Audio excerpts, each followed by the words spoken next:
Good morning, students. हाँ जी बेटा, today we are going to start civics chapter 3 for 8th class. Why do we need a parliament? ठीक है, parliament की ਜ਼ਰੂਰਤ क्यों पैंदी है, ये चैप्टर ਅਸੀਂ डिस्कस करन जा रहे हैं बेटा। इस चैप्टर ਦੇ ਵਿੱਚ ਆਪਾਂ ਦੇਖਾਂਗੇ ਕਿ ਇੰਡੀਅਨ ਪਾਰਲੀਮੈਂਟ ਜੋ ਹੈ ਕੀ ਉਸ ਦੇ ਫੰਕਸ਼ਨਸ ਨੇ, ਕਿਵੇਂ ਉਹ ਕੰਮ ਕਰਦੀ ਹੈ ਔਰ ਕੀ ਉਸ ਦਾ ਸਾਡੀ ਪੋਲੀਟਿਕਸ ਦੇ ਵਿੱਚ ਰੋਲ ਹੈ। The Indian Parliament was formed after 1947 to enable the citizens of India to participate in decision making and control the government. India the parliament ਤੁਹਾਨੂੰ ਪਤਾ ਰਾਜੇ 1947 ਦੇ ਵਿੱਚ ਸਾਡਾ ਕੰਟਰੀ ਜੋ ਹੈ ਆਜ਼ਾਦ ਹੋ ਗਿਆ ਸੀ, ਠੀਕ ਹੈ। ਤਾਂ ਉਸ ਤੋਂ ਬਾਅਦ ਸਾਡੀ ਪਾਰਲੀਮੈਂਟ ਬਣਾਈ ਗਈ ਹੈ ਤਾਂ ਕਿ ਜੋ ਸਾਡੇ ਸਿਟੀਜ਼ਨਸ ਨੇ, ਆਜ਼ਾਦ ਇੰਡੀਆ ਦੇ ਜੋ ਲੋਕ ਨੇ, ਉਹ ਡਿਸੀਜ਼ਨ ਮੇਕਿੰਗ ਦੇ ਵਿੱਚ ਪਾਰਟੀਸਪੇਟ ਕਰ ਸਕਣ, ਆਪਣਾ ਕੋਈ ਨਾ ਕੋਈ ਰੋਲ ਅਦਾ ਕਰ ਸਕਣ ਔਰ ਗਵਰਨਮੈਂਟ ਦੇ ਉੱਪਰ ਕੰਟਰੋਲ ਰੱਖ ਸਕਣ। ਇਸ ਚੀਜ਼ ਦੇ ਲਈ ਪਾਰਲੀਮੈਂਟ ਬਣਾਈ ਗਈ ਸੀ, ਠੀਕ ਹੈ। The parliament is made up of elected representatives of different political parties and has a lot of power. Parliament बनती किस तरह राजे, लोग जिहड़े अपने लीडर चुनते हैं, ठीक है। आम पब्लिक सारे लोग अपने कुछ रिप्रजेंटेटिव चुन लेंदे आ इलैक्शनस के द्वारा, जिन्होंने असीं वोट दिंदे आ, वोटां दे के अपने लीडर बना लेंदे आ और उही लीडर फिर अगे जाके पार्लीमेंट के मैंबर बनते हैं, ठीक है। अलग अलग पोलीटिकल पार्टीज़ नाल ये बिलोंग करते हैं और इस दे कोल बहुत ज़्यादा पावर्स होंदियां ने पार्लीमेंट दे कोल।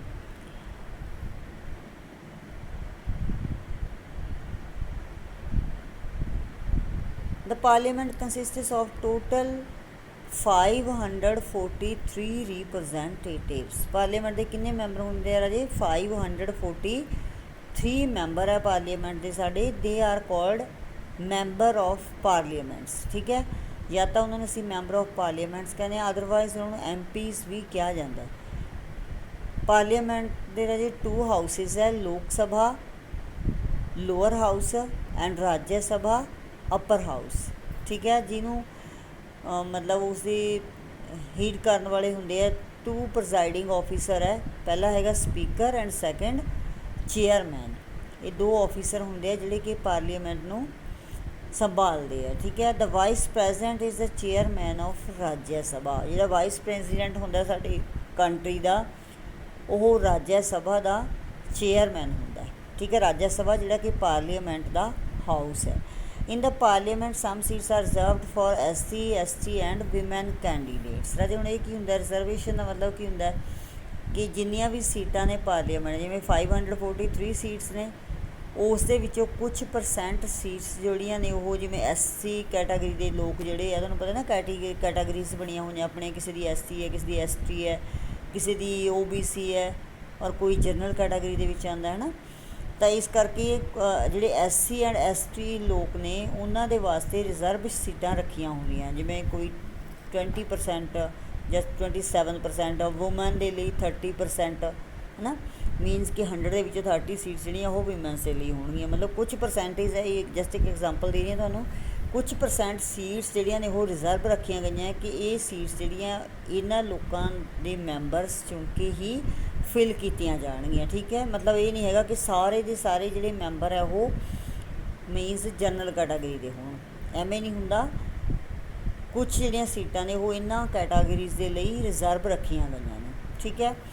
Money bill is represented only in लोक सभा। कोई भी जिहड़ा मनी बिल है, मनी मीनस धन के नाल रिलेटेड जो कोई बिल, कोई कानून बनाना होंदा है, तो कानून बनाने तो पहला उसके मतलब वो कच्चा कानून लिख के उसनूं बिल कहा जाता। वो बिल जिहड़ा हैगा वो पार्लीमेंट के विच पेश किया जाता है। जिहड़ा मनी बिल है, धन नाल रिलेटेड कोई भी बिल है, वो लोक सभा के विच पेश किया जा सकता है। Whereas an ordinary bill can be presented in any of the house. Money bill तो बिना होर जिहड़े बिल्स ने वो किसी भी हाउस के विच पेश किए जा सकते हैं, ठीक है। The important functions of parliament include, किहड़े फंक्शनस ने इसके पार्लीमेंट के? मेकिंग लॉज, लॉ बनाती है ये, and to control, guide and inform the government, और गवर्नमेंट के उपर कंट्रोल भी रखती है। ਔਰ ਗਵਰਨਮੈਂਟ ਨੂੰ ਇਹ ਗਾਈਡ ਵੀ ਕਰਦੀ ਹੈ, ਠੀਕ ਹੈ, ਉਹਨਾਂ ਨੂੰ ਇਨਫੋਰਮੇਸ਼ਨ ਵੀ ਦਿੰਦੀ ਹੈ ਕਿ ਕਿਵੇਂ ਅਸੀਂ ਆਪਣੇ ਕੰਟਰੀ ਨੂੰ ਚਲਾਉਣਾ ਹੈ, ਕਿਉਂਕਿ ਕਾਨੂੰਨ ਬਣਾਉਂਦੀ ਹੈ, ਮੇਕਿੰਗ ਲਾਜ਼। ਜੇ ਲਾਅ ਬਣਾ ਦਿੱਤੇ ਆ ਅਤੇ ਉਹਨਾਂ ਲਾਜ਼ ਦੇ ਅਕੋਰਡਿੰਗਲੀ ਸਾਡੀ ਗੌਰਮੈਂਟ ਜਿਹੜੀ ਹੈ ਆਪਣੇ ਕੰਟਰੀ ਨੂੰ ਗਵਰਨ ਕਰਦੀ ਹੈ, ਚਲਾਉਂਦੀ ਹੈ, ਠੀਕ ਹੈ। ਤਾਂ ਇਸ ਤਰ੍ਹਾਂ ਉਹ ਇਹ ਜਿਹੜੀ ਪਾਰਲੀਮੈਂਟ ਹੈ, ਇਹ ਸਾਰੇ ਦੇ ਸਾਰੇ ਕੰਮ ਪਾਰਲੀਮੈਂਟ ਦੁਆਰਾ ਕੀਤੇ ਜਾਂਦੇ ਆ। India got freedom after a long and tough struggle. ਸਾਨੂੰ ਪਤਾ ਰਾਜੇ ਕਿ ਸਾਨੂੰ ਆਜ਼ਾਦੀ ਬੜੀ ਈਜ਼ੀ ਨਹੀਂ ਮਿਲੀ ਹੋਈ, ਬਹੁਤ ਲੰਬੇ ਸਟਰਗਲ ਤੋਂ ਪਿੱਛੋਂ ਸਾਨੂੰ ਆਜ਼ਾਦੀ ਮਿਲੀ ਹੈ, ਬਹੁਤ ਕੁਝ ਸਾਨੂੰ ਖੋਣਾ ਪਿਆ ਇਸ ਦੇ ਲਈ।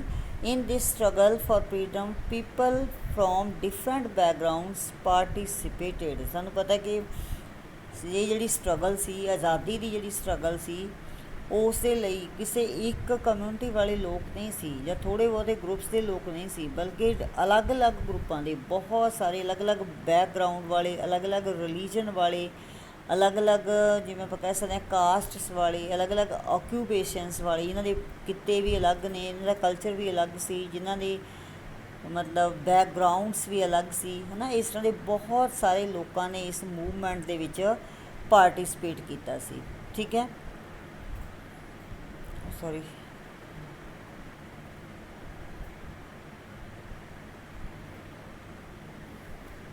they were greatly inspired by the ideas of freedom, equality and participation in decision making। ਤਾਂ ਇਹ ਜਿਹੜੇ ਲੋਕ ਸੀ, ਅਲੱਗ-ਅਲੱਗ ਲੋਕ ਜਿਨ੍ਹਾਂ ਨੇ ਤੁਹਾਨੂੰ ਪਤਾ ਹੈ ਆਜ਼ਾਦੀ ਦੀ ਲੜਾਈ ਦੇ ਵਿੱਚ ਹਿੱਸਾ ਲਿਆ ਸੀ, ਪਾਰਟੀਸਪੇਟ ਕੀਤਾ ਸੀ। ਇਹ ਲੋਕ ਰਾਜੇ ਆਜ਼ਾਦੀ ਦਾ ਆਈਡੀਆ ਇਹਨਾਂ ਦੇ ਦਿਮਾਗ ਵਿੱਚ ਪਹਿਲਾਂ ਤੋਂ ਹੀ ਸੀ, ਔਰ ਇਹ ਕੀ ਚਾਹੁੰਦੇ ਸੀ, ਇਕੁਐਲਿਟੀ ਚਾਹੁੰਦੇ ਸੀ ਕਿ ਸਾਰਿਆਂ ਦੇ ਨਾਲ ਬਰਾਬਰਤਾ ਹੋਵੇ, ਠੀਕ ਹੈ, ਸਭ ਨੂੰ ਇੱਕੋ ਜਿਹਾ ਸਮਝਿਆ ਜਾਵੇ।